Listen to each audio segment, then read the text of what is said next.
Hello and welcome to Send with Coffee and Boxing Gloves. I'm Kelly, and today's episode we will be talking about our autism journey. So in today's episode I'm going to be looking at the journey we had to get Jessie's diagnosis of autism. Now we were very fortunate in that Rob's parents, Jessie's grandparents, paid for a private assessment.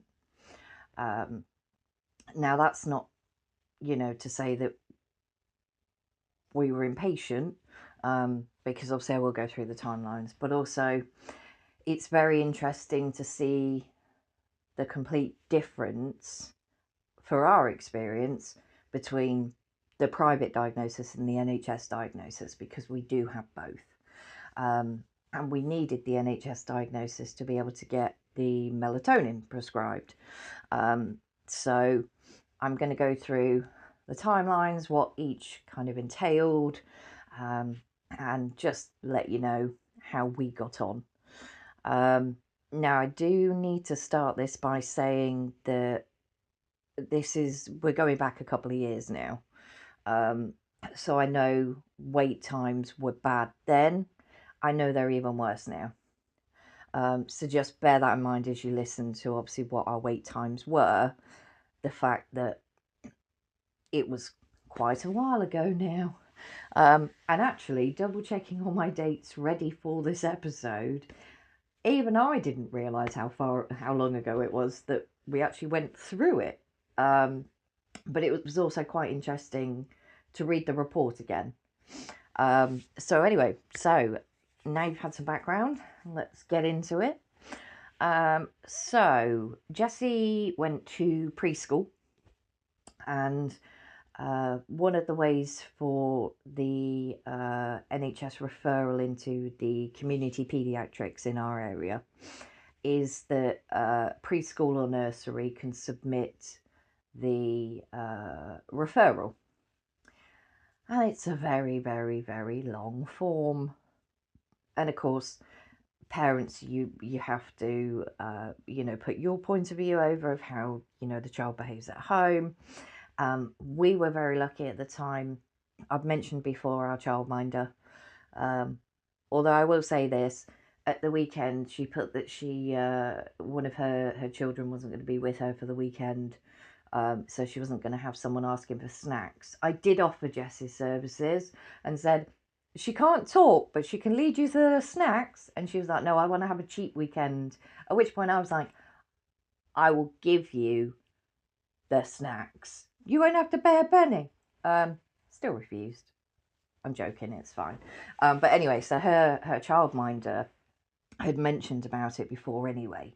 So we had a help from the childminder with filling out the form because she obviously, having that experience of working with children, she also knew what Jessie was doing that a neurotypical child of the same age wouldn't do, which is really helpful insight for Rob and I, because neither of us had been around children.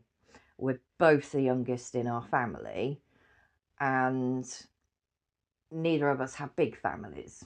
So it was really good to have her insight, especially obviously, as a professional, as a childminder, she's been around lots and lots of children. So that was really helped with the forms. Likewise, the wonderful ladies at preschool, which I talk about a lot, again, because obviously they have their insight. And one of the lovely ladies at preschool was a Senko as well. So of course she had all of that training.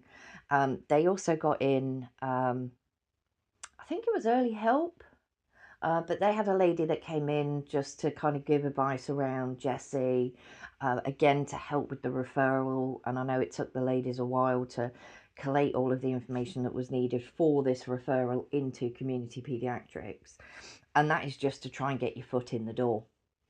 And then Rob and I went through it, and it was, things we noticed at home. So we had to do a whole statement, had to write out all this paperwork, and I wanted to have a copy of it. And my printer is also a scanner. It will scan to the cloud. It'll print from your phone. I love technology at times when it works. But I could only scan in one page at a time. So I think I ended up, and it was like page 1, page 2, page 3, page 4, page 5 of these PDF documents because I wanted to keep it to make sure we had it. So that was back in March of 2022. And all the referral forms went off to community paediatrics. And I think it was about a month or two later, we had the confirmation that they'd received all the paperwork and we would get, the first available appointment. But they did say at that time that you may be waiting up to 2 years. So it was like, oh, okay then. And then we'd waited, I think it was just after Christmas, and we were still waiting. So this would have been January of 2023. And I think Rob had mentioned it to his mum and dad or something about, that we still hadn't heard from the NHS appointment. We were still waiting. And they said to look into a private diagnosis and that they would pay for that. So again, I've never done anything medically private, so I was like, I don't even know where to go.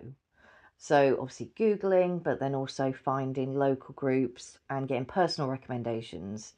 Can anyone recommend who they use for an autism diagnosis?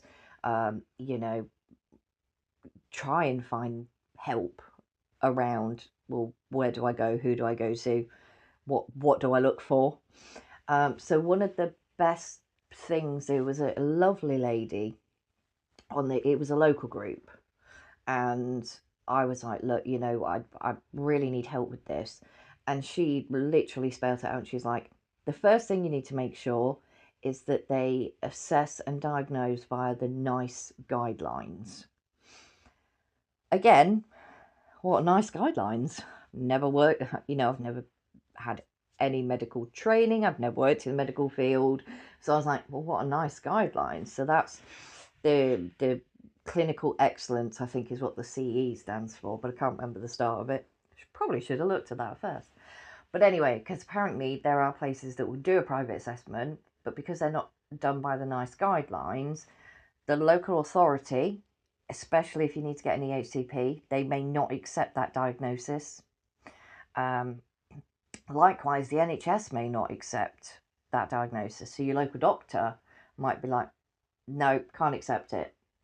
So that was a really good piece of information that we were given. And then there was a couple of recommendations of places. And then there was a doctor, I'll be honest, psychologist, psychiatrist, I don't know the difference. He was one of those. Might have been psychologist. I don't know the difference. They deal with the brain. So we ended up, I found him, and it was on a Friday. So he worked in the NHS doing autism diagnosis, doing all of like ADHD diagnosis, all of that side of it. But then he also did it privately. But the good thing was he was going to come to the house to do the ADOS assessment, which is the assessment that they do to obviously diagnose autism. I can't remember what ADOS stands for. Again, probably should have looked at it, but as we've said before, not a professional and polished podcast. So he came. He was here for a good couple of hours. So he was talking to us. So there was a lot of questions around what was the pregnancy like, what was the birth like, what behaviours have you noticed? Are there things that she used to do that she doesn't do now? Did she crawl or walk first? Have you noticed how she plays with toys? And of course, obviously, Jessie just lined everything up. And it didn't matter what it was, she lined things up. And she still does it now. And it's adorable when she's little and she's literally lining these things up. And many, many photos on my phone of various things in a line. You can tell an autism parent by that as well if you go through their camera roll and there's lots of things in a line. So we went through kind of all of that, and then he did, it was a little tea party. that he was trying to host and trying to get Jessie involved in it, which obviously a neurotypical child would be like, what are you doing? And they'll want to come and see what you're doing, and they'll want to join in, unless they're shy, but eventually I'm sure you can just shove them and get them to join in. I don't recommend shoving children. I do not shove Jessie. Just going to put that as a disclaimer. But, you know, they'd be interested. They'd want to join in. Whereas Jessie just completely ignored him. It was like, literally, he wasn't here. Nothing mattered. Stuff he had, nope, don't care about it. So, like I say, he was here for a good few hours and then off he went. And we still, by this point, hadn't had the appointment for the NHS one. And I knew the diagnosis was coming. And he emailed me and he sent me a report. And it was in black and white that he was diagnosing her with autism. Autism spectrum condition, I think he wrote it as. Because I know it's also, because it's ASC, and then there's ASD, which is autism spectrum disorder, which a lot of people, it's not a disorder, it's just a different type of brain. Which I agree with, but hence why I just call it autism, because it is just saves clarifying either point. But yeah, so he was basically, that was it. She was diagnosed, and I looked at it, and seeing it in black and white, I just sobbed. I knew it was coming. Absolutely, there was no way that diagnosis wasn't coming. But I think I was still holding on to a little bit of hope that they weren't going to diagnose, and it was just, you know, everything points to, yes, she's autistic, but you still have that little bit of hope, because the minute that's confirmed, you don't know how life is going to be in the future. You have no idea. So it was really, really hard sort of seeing that in black and white. And I did cry.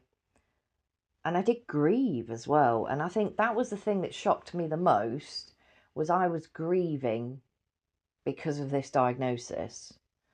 Because the life that a lot of parents kind of imagine, you know, little things like during half term, you know, maybe go to cinema, you know, maybe do some arts and crafts and go to, you know, different places and, you know, days out places and laying in bed watching a Disney movie.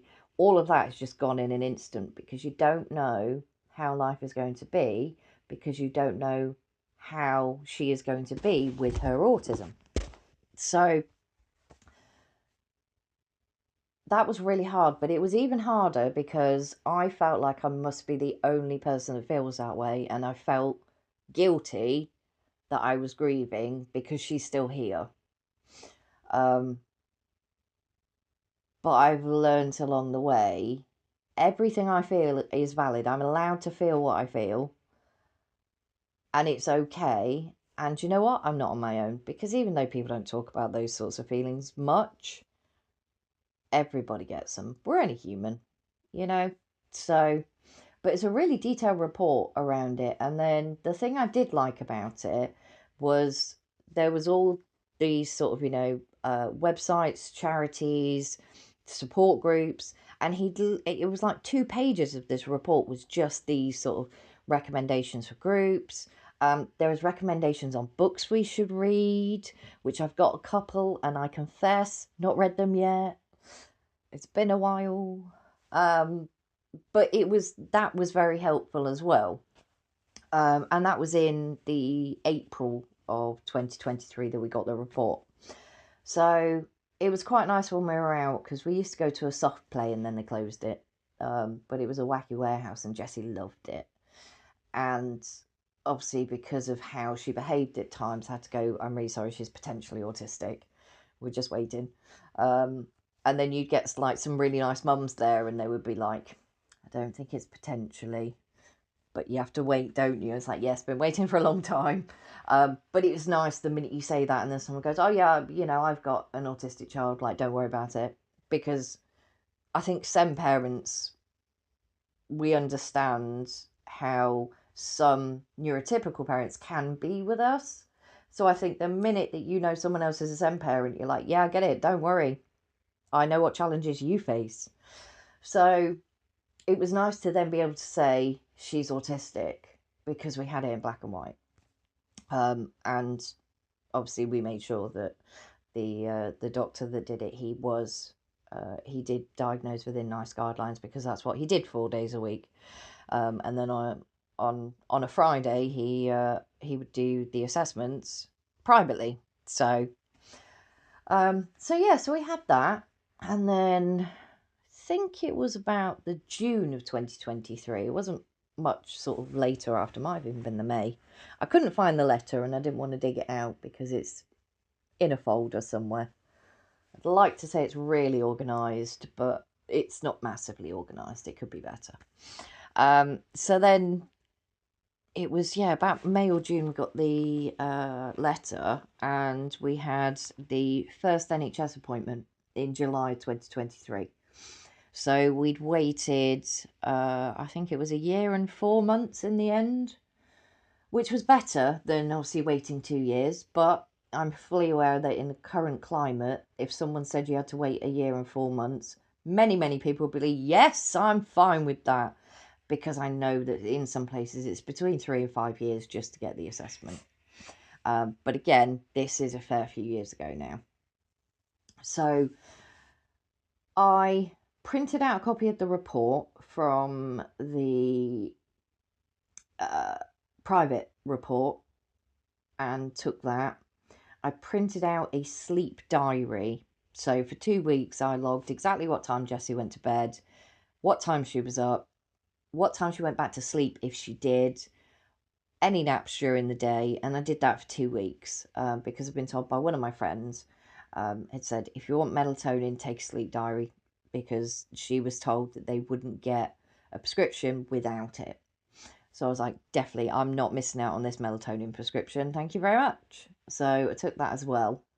And we went into the appointment, and it was the first appointment, and it was obviously the paediatrician was there, and we had to do Jess's height and weight. Oh, she's not happy about doing either of those. Very unhappy about that. And it was July, and it was a hot day. And we walked in the room. The window was open. The radiators were on. See, NHS, you could save yourself a fortune. Turn the radiators off when it's a sunny day and it's hot. There you go, save yourself a fortune. Because that's a thing in hospitals, isn't it? Doesn't matter what temperature is outside, the radiators are on. There you go, fix the NHS. I'm joking, of course.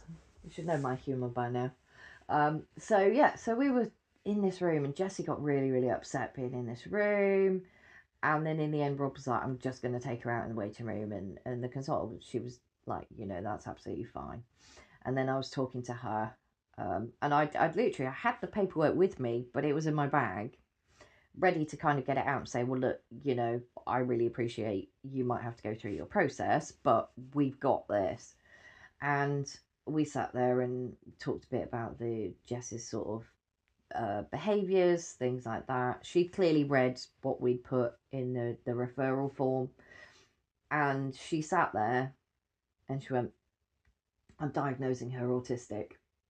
What? And I'm like, expecting her to go, right, with the next step, if we're going to diagnose, is an ADOS assessment, which again is more waiting to even get that assessment done. And I was like, oh, okay. And then she said, oh, is there anything else you want to talk about? And I said, well, obviously with her sleep being bad, I'd really like, to get a prescription for melatonin, please. And then if she'd have said no, I was going to go, I'm not leaving this room until you give me it. But she was very nice, and I said, well, look, I've done a sleep diary to show you, how badly she sleeps. So, oh, I don't need to see that. And I was like, I put effort in this. Look at it. But then I was like, okay. And then she was saying about melatonin, some children it doesn't work. And then she was explaining, there potentially could be side effects, even though, it's basically something your body naturally produces. And I was like, okay. And then she said, the first prescription we have to get from the hospital. Cat's outside meowing again. He's only outside the living room, just giving him treats to keep him quiet for a bit. But it was, yeah, the first prescription was collected from the hospital, and then they would put it onto what they call shared care, which means then that they give the authority for the doctor's surgery to repeat the prescription, because a GP won't prescribe melatonin without a paediatrician approval. So I was like, brilliant, wonderful. And then that was it. We walked out. And it was really interesting to see the difference between the diagnosis. So, for example, the private one, we had a report, there are all these support groups, charities that may help you if you need them, in books to read, all of this. And the NHS, it was very much, we're diagnosing her autistic, which I know we're so lucky that we had a paediatrician. She's a consultant paediatrician. Lovely woman. We've seen her a few times since, and she is absolutely amazing. She's so lovely. But within 10 minutes, she was like, yeah, she's autistic. Like, no time wasting, nothing. And I love people like that. Like, it's going to sound really ironic now because I kind of squirrel off and then come back to what I'm talking about. But I like people that get to the point. It's like, X, Y, Z, done. But then it was kind of off your pop. And that was it. So I'm really pleased that we had the private one first. I realised that there's going to be a lot of people out there listening to this that won't have the option to do that. And we are so, so fortunate that Rob's parents said they would do that for her. Because we wouldn't have been able to do it any other way. And I really appreciate how lucky we are that we had that. I'm also really, really completely aware of how lucky we are that it didn't take long to get the first appointment and that we got diagnosed on that first appointment. Because I know a lot of families go through, you get the first appointment, you talk to the paediatrician, you then have to wait for the ADOS assessment, which again, long waiting list for that. So I know we are very, very fortunate with the journey that we had, with being able to have the experience of both, but also have the NHS experience without too much of a wait.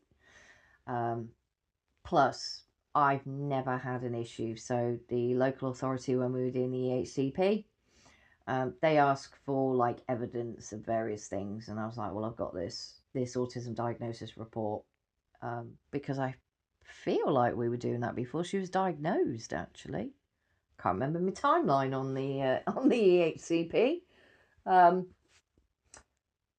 not sure. No, we must have done, because I sent that over to him. And it's a password protected document. And I sent it to him. And I thought, I'm going to see how long it takes you to actually look at this, because I didn't send the password. Whoops. Yes, I did that on purpose. Every now and again, you have to do things like that. But yeah, and then he emailed me, he said, oh, it's password protected. Oh, really sorry, the password is. I just wanted to see how long it was going to take him to actually open it. But yeah, so the local authority accepted that. I mean, for an EHCP, you don't need a diagnosis anyway. It's just that there needs to be SEND needs. So, but that helped our fight, to be honest, that she was diagnosed. And then it also helped, obviously, a year later when we then eventually got confirmation she could go to a specialist school. But then also the specialist school that she currently goes to is one for autistic children. So that is the main criteria of having a place there, is that your child has to be diagnosed with autism. Obviously, there are comorbidities that go alongside that. So ADHD, which we're currently going through. I sent the forms off to the pediatrics, and it was school did a form, I did a form. And then I emailed them, say, did you receive my forms? Because I'd send them by Royal Mail. So that was risky in itself. And they were like, yes, we've got them. And it'll be discussed at Jessica's next appointment.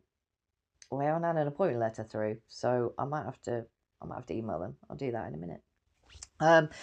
But yeah, so that was our journey to getting Jessie diagnosed. Um, it's really funny because it sounds so simple when you're just talking about it, and it's like, what, 25 minutes it's taken to go through this? But that was over a year wait to get the NHS appointment at that time. Um, and like I say, we were very fortunate to be able to have the private assessment, but also the fact that the doctor came to the house, because then we didn't have to stress Jessie out trying to get her out or anything. So that, I am pleased about that. I've just realised my automatic air freshener thing's just gone off. I normally turn that off. I forgot to turn that off today. Not doing very well with this episode, am I? Again, not polished, not professional, just real. Um, I don't have enough time to try and make this any better. It is what it is. That's it. Time done, sorted. But anyway, so that was our autism assessment journey. I hope you found this interesting. Um, with especially with the difference between the both. Obviously, if you have found it interesting and you want to buy me a coffee, I run on coffee. I live on coffee. I've got one right next to me now that I'm going to inhale in a moment. You can always buy me a coffee in the link below. But that has been our autism journey, and we will catch up soon.